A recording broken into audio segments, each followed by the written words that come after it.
Hi and welcome to GRVO TV, G's Reviews, Views and Opinions. I'm going to do a review on my new main radio, which is my Futaba T14 SG. Now I've upgraded from the, what I call the Field Force 10, but it was the 10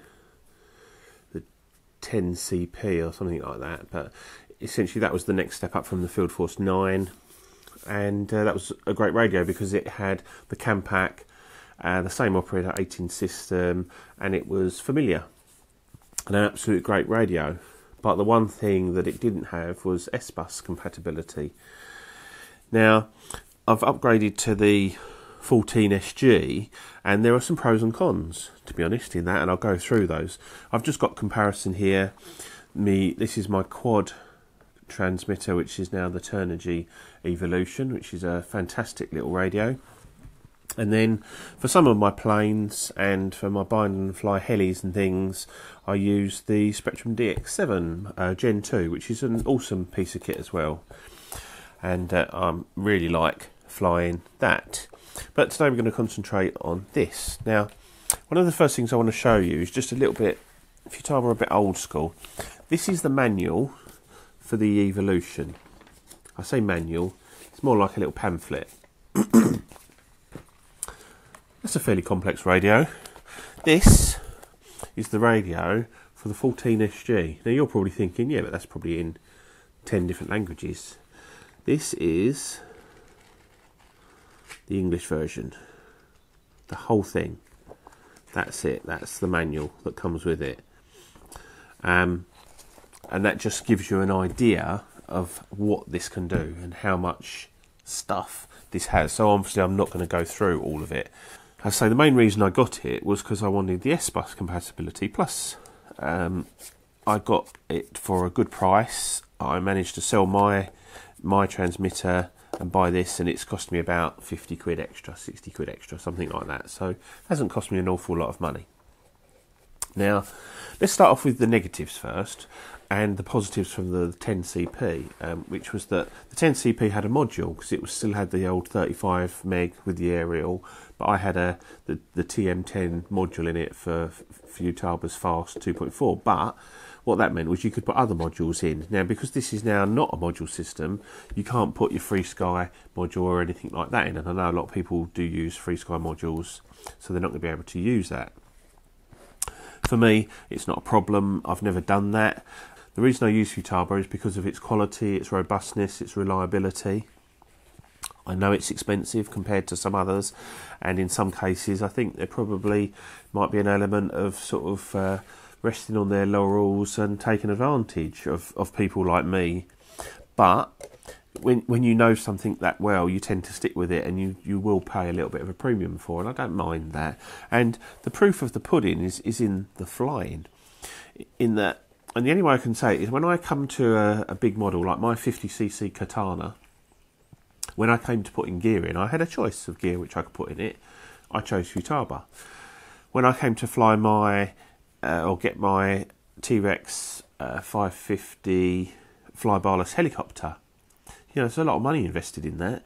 I put Futaba radio gear in it. I just naturally gravitate to what I feel is the best gear, and that, in my opinion, is Futaba. So I don't mind paying a little bit more for a Futaba receiver. If you want a cheap one, you can still buy. I've got the FreeSky Fast receiver, and that's compatible. They work fine. They're I think it was £17. No problems at all with that. So you can do other things. You can use other receivers with this. And I have heard people say that binding the 14 SG to the Fast FreeSky receivers is a bit of an issue, but I've not had an issue with it at all. All the switches are nice. You've got the sprung-loaded switch here, which is your trainer switch, which I love, or they call it a momentary switch. 2-position switch at the back. Then you've got 2 3-position switches here. Your rate switches now are they're all 3-position switches now, whereas they used to be 2-position switches. You've got a couple of dials there. Obviously, you've got your digital trims in nice positions, nice and easy to get to. Beautiful gimbals on the Futaba. I've always liked the gimbals. These Spectrum gimbals are actually a bit nicer, but these are lovely.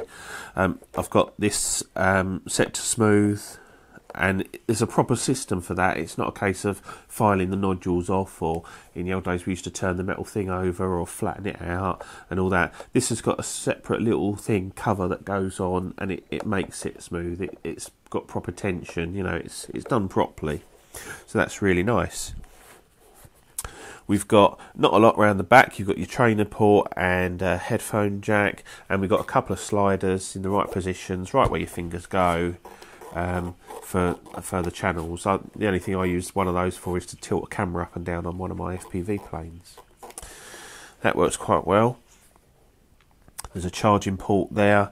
Battery that comes with it. Normally I would switch to a LiPo or a Li-Fi, and this one actually does accept a Li-Fi. It's actually got a spacer designed for it, but I'm just using the battery that came with it, which is an 1800 nickel metal hydride, and that works absolutely fine. Not felt the need to change that. Got SD card in the bottom, so we've gone from the Campac system now to an SD system. That was a bit of a pain for me, because obviously when I went from the Field Force 9 to the 10, all I did was swap the Campac over and downloaded all my models. Well, when I've got this, of course I couldn't do that, so I basically had to sit there with both transmitters and go through and reprogram every model from scratch, which, you know, when you've got you know, quite a few models, probably about 8 or 9 models, then it can be a bit of a chore. But I just sat around, did it all in one day, and it's done. The other thing that does is it gets you to learn the programming, and this is different. The screen's actually smaller than the 10, and it's more, it's busier on the 10, because it was a slightly bigger screen. It seemed a little bit more space there and a bit better laid out, so not quite so good on the screen. That's the other sort of like downside. And then that brings me to this, which is I can see why they've done it. On the 10 and the 9, you have a twiddly dial, and there was a little joystick and a push button, and, you know, to turn it, you turn the dial. Well, this is now all a touch sensitive spinny thing. Now, so nothing moves on it, it's just all touch sensitive, which sounds fantastic, and when it's working great, it's fine. Like if I want to go into a model, I just go model select, tap. See, that took 2 taps then to get that. So I'm going to change to Gemini, tap, then hold, and then it's done. So that worked fine, apart from I missed 1 tap. But sometimes I'm tapping that return button 3 or 4 times before it gets it, and it can be a bit frustrating. But I think I'm getting better at where and how to touch it. And the fact that you can spin round, it works absolutely fine. Yeah, I wish it was either a full-on touchscreen or a physical dial, one or the other. Don't sort of try and mix this touch dial pad thing. To me, it's not ideal, but it works fine. And you've also got these 2 buttons here. One's like a quick menu button, one's a home exit button. They work absolutely fine. Nice on-off button. None of this holding buttons down for ages, or holding 2 buttons together, or anything like that. It's just a nice positive on-off button. There's no way you're going to knock that by mistake. Brilliant. And then you've got your power and your actual monitor for your signal monitor there. I like the layout, I like the look of it. It's sort of sleek, stylish, but still got that sort of Futaba look about it, so I do like it. I like the way it's got a nice base to stand on, and when you lay it down, you're just laying it on this thing so the aerial doesn't get in the way. It's a tiny little stubby aerial, but this thing has got some serious range on it. Now, I've flown FPV a long way away, and no issues at all. You know, I've flown much further than I would fly normally line of sight, so there's certainly no issues flying line of sight. I've heard people of getting over 4.5 kilometres of range just out of this stock, so you haven't got any problems with range and things like that. The fast system was well over engineered, and that brings me on to another thing with this, is that it does run fast, fastest, and FHSS, which is nice, because some of the little S-Bus FHSS receivers are quite nice, and being S-Bus, I can use them in quads and little things as well. So it just gives you a little bit more option on what you can use. And also, I had a situation where somebody wanted me to take them up and fly you know, teach them to fly and buddy box with them, but they were using the 8J or the 6J radio, which was the FHSS radio. And when I had my 10CP, I couldn't do that. Well, with this, I can use this as the commander in FHSS mode, and I can buddy box with people on, you know, any Futaba gear, which is great. Downside is things like I've got a guy that has FR Free Sky, and I used to put his module in my transmitter to fly and buddy box that way, but I won't be able to do that anymore. So that is the downside of not having the module. I would have liked to have seen a module bay on this, but I can see why Futaba haven't done it, because they know people are going to put a Corona module in there, or a Spectrum, or a FR Sky, or Fly Sky, or any Link, or some other kind of module in them. They don't want you doing that, which is fair enough. This system works quite well. These are shortcuts, so you double tap the link and it goes to the linkage menu. Now, I don't understand the terminology. Linkage menu has got subtrim, reverse, endpoints, failsafe, servo speed, model select, model type, system, function. Now, see, to me, model select and model type, system and function shouldn't be in the linkage menu. The linkage menu means, to me, setting up the plane. So that should be subtrims, reverse, endpoints, dual rates, exponential, and things like that. So some of the things that are in the link menu should really be in what I think is the model menu, because if you've got your dual rates, when do you set up your dual rates and your program mixes? When you're setting up the model. So what are you doing? The first thing you do is you're reversing, so make sure your channels are around the right way. Your endpoints or ATVs, you're going to do that next. Your travel adjustments, your subtrims, your dual rates, they're all things that you do when you set up a model. But for this, you've got one in the link menu and one in the model menu, so you have to sort of switch between the two, which is a bit weird. And you've got this nice home button, which always gets you back to the front screen, which is good. You've got a little picture there, which I could have done without, to be honest. I would have preferred a little bit more room on the screen. You've also got the name of the plane, whether you're in 7-channel fast, 10-channel fast, fastest, or FHSS, that comes up on there. It's quite good, and that all works really well. And you know, binding is no problem at all.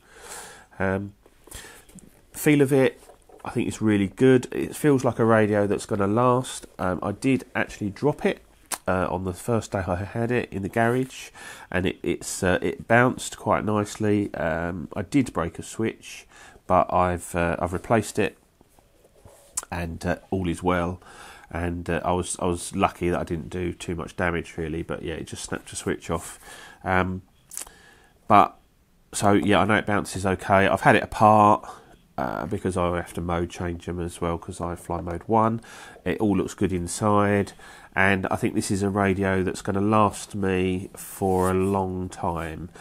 Generally, I have my radios for quite some years, depending on what it is and what I'm using it for. But for what I've bought this for, which is my main radio, I can see this lasting for a good few years. I've got no reason to upgrade or change now, to be honest. This pretty much does everything I want, and if there's something it doesn't do and I can pick up with one of my other radios, then so be it. That's absolutely fine. So there you go, that's my initial review. So I've been flying it for a couple of weeks now, but it's my initial review on the Futaba 14 SG. Overall, I love it. I think it's a great radio. Not perfect by any stretch of the imagination, but as I say, overall, great little radio. Anyway, this is GRVO TV, G's Reviews, Views and Opinions. I'll see you soon. Bye.